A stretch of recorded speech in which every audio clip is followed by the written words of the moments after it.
자, 안녕하세요. 반갑습니다. AP투자연구소의 전문가 이정열입니다. 자, 금일은 10월 20일이고요. 현재 시각은 1시 30분을 지나고 있습니다. 지금 함께 보실 종목은 네이버라는 기업이고요. 코드번호는 035420입니다. 자, 네이버가 공정거래위원회에서 통제, 규제에 대한 부분에서 좀 낙폭을 확대를 하면서 조정세를 좀 보이는 그런 흐름을 이어가고 있습니다. 지금 오늘 같은 경우에는 전체적으로 시장 전체적으로 투자 심리 자체가 조금 위축이 되고 있는 그런 상황에서 등락을 좀 이어가고 있는 네이버에도 어느 정도 영향을 미치고 있는 부분이다라는 부분들 설명을 좀 드릴 수 있을 것 같아요. 지금 현재 네이버의 좀 실적을 기다리는 흐름도 약간 보여주고 있는 것 같은데 30만원에서 27만 5천원까지 30만에서 27만 5천원까지의 어쩜 대기 물량이라고 해야 될까요? 이런 실적에 대한 기대감으로 인해서 주가가 좀 떨어지면은 매수를 해야지라고 하는 그런 대기 물량은 좀 있는 것 같습니다. 그런 부분들은 제가 네이버의 성장성, 일본에 대한 아시아 최대 플랫폼에 대한 기대감, 그리고 쇼핑 부분에서의 성장, 고성장세 그런 부분들로 인해서 이런 그 투자 심리의 전략적인 위치에서의 유효한 작용이 될 것이다라고 좀 설명을 드릴 수가 있을 것 같아요. 지금까지 그렇게 설명을 좀 드려왔었고. 다만 지금 공정거래위원회에서의 직접적인 그런 규제가 네이버에는 몇 차례 있었죠. 있었기 때문에 그런 부분에서는 투자 심리가 아직까지는 완벽하게 해소된 것은 아니다라고 설명을 좀 드릴 수밖에 없을 것 같습니다. 자, 그런 상황에서 미국 증시가 좀 조정을 좀 받아왔었죠. 자, 우리 뉴욕 증시를 한번 보면은 다우산업이라든가 나스닥, S&P 500 같은 경우에 마이너스 1.6% 가량, 1.4%, 1.6% 가량이 조정을 좀 보이면서 하락을 했습니다.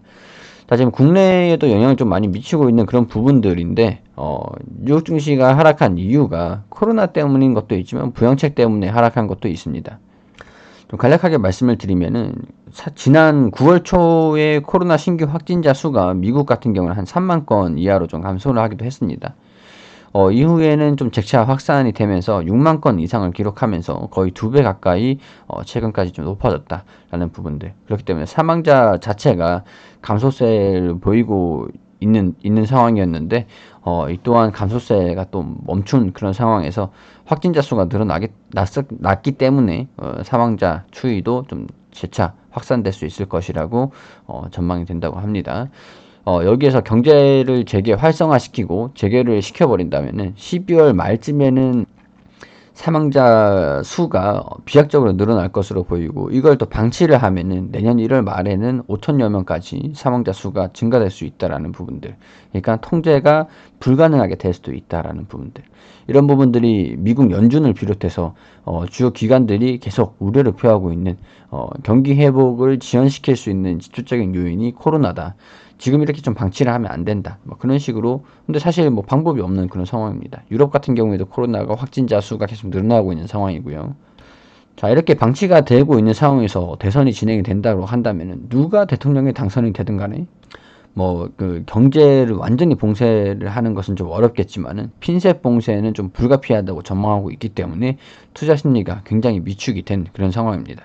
물론 네이버는 기술주라고 볼 수가 있겠죠. IT 플랫폼, 핀테크 그런 쪽으로도 관련이 있는 기업이기도 하고 IT 자체적으로 기술주라고 성장 기술주라고도 볼 수가 있을 것 같은데 미국 증시에서 기술주들이 좀 낙폭을 확대를 하는 부분들도 투자 심리에 위축이 되고 있다라는 부분들을 확인할 수밖에 없겠죠.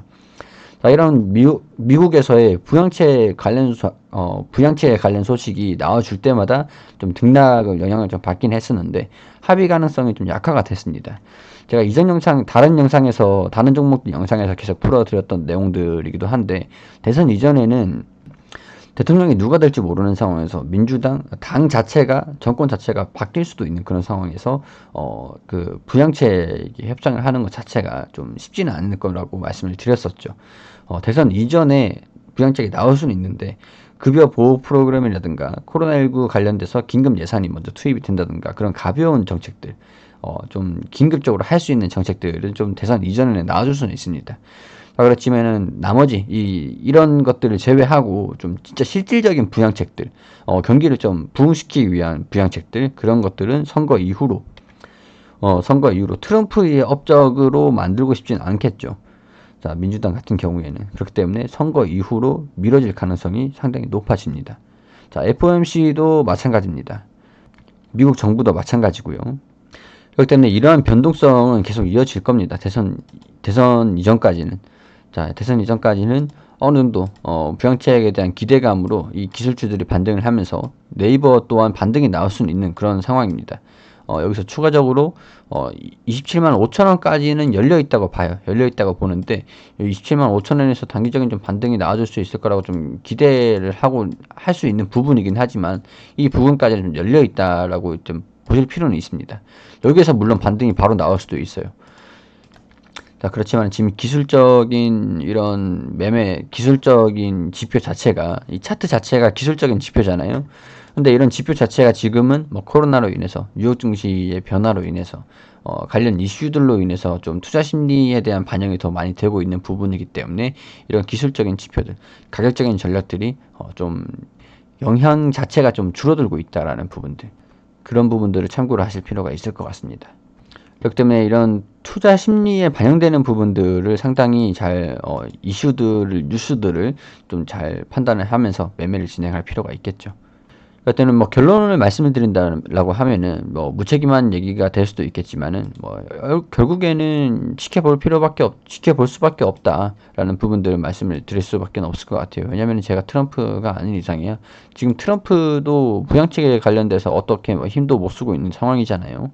그렇기 때문에 지금은 뭐 바이든이 당선이 되면은 바이든한테 의존을 해야 되고 트럼프가 재선이 되면은 트럼프한테 의존을 해야 되고 결국 저 자신은 좀 뭐 무책임하게 들릴 수는 있겠지만은 제가 통제할 수 있는 부분은 아니기 때문에 어떻게라고 뭐 단기적으로 이렇게 진행이 될 거다라고 확신을 가지고 말씀드리기에는 조금 뭐 시장을 지켜볼 수밖에 없습니다라고 말씀드릴 수밖에 없는 부분입니다. 뭐 그런 부분에 대해서는 좀 이해를 해주실 수 있도록 해주시면 감사드리겠고요.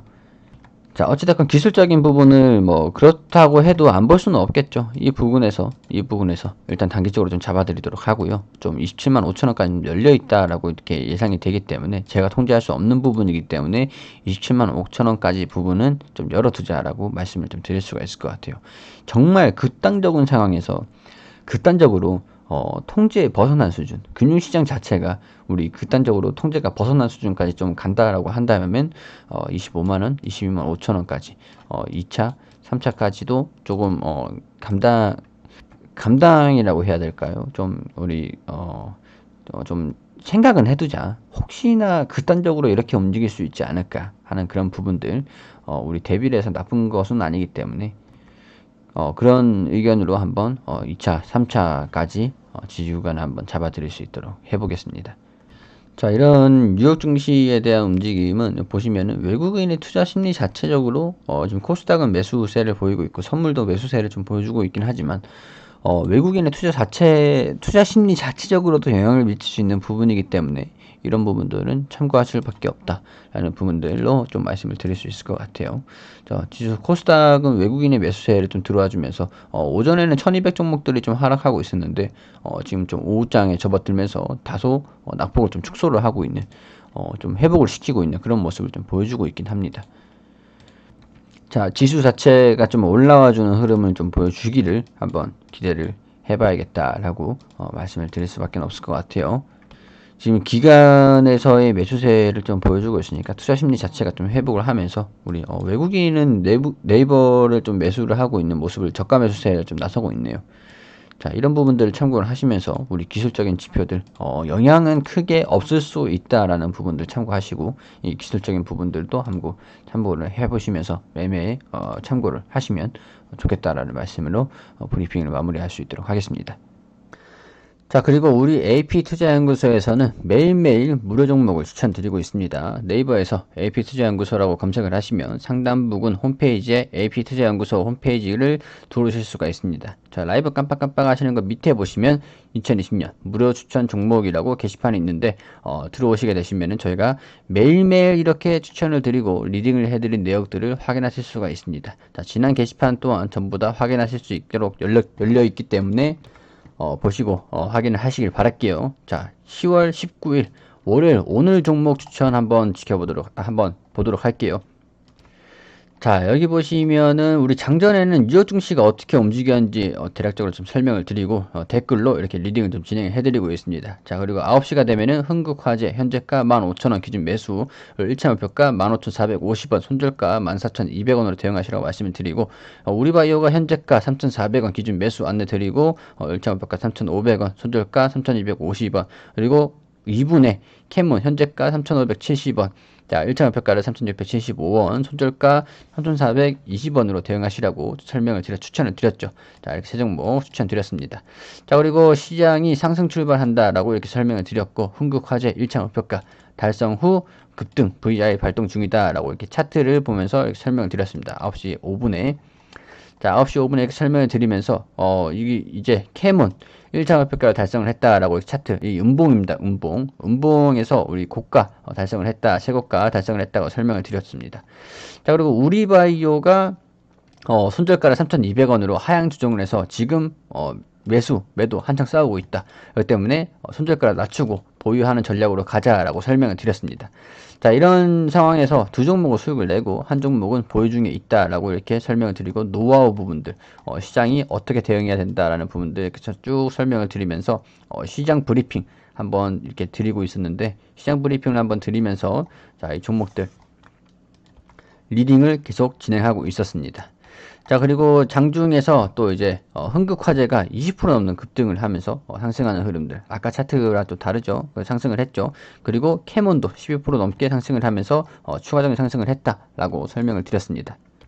자, 그리고 우리바이오가 1차 목표가를 돌파를 했다라고 설명을 드리면서 좀 세 종목 다 모두 수익을 내는, 자, 아까 전에 우리바이오가 음봉이었는데, 자, 이 분봉상에 돌파를 하면서 3,525원 터치를 했다라고 이렇게 설명이 나와 있죠. 자, 이렇게 차트로 설명을 해주면서 자세하게 리딩을 받으실 수 있도록 안내를 드리고 있으니까, 자, 도움이 필요하신 분들은 오셔서 도움을 받으시는 것도 좋겠습니다.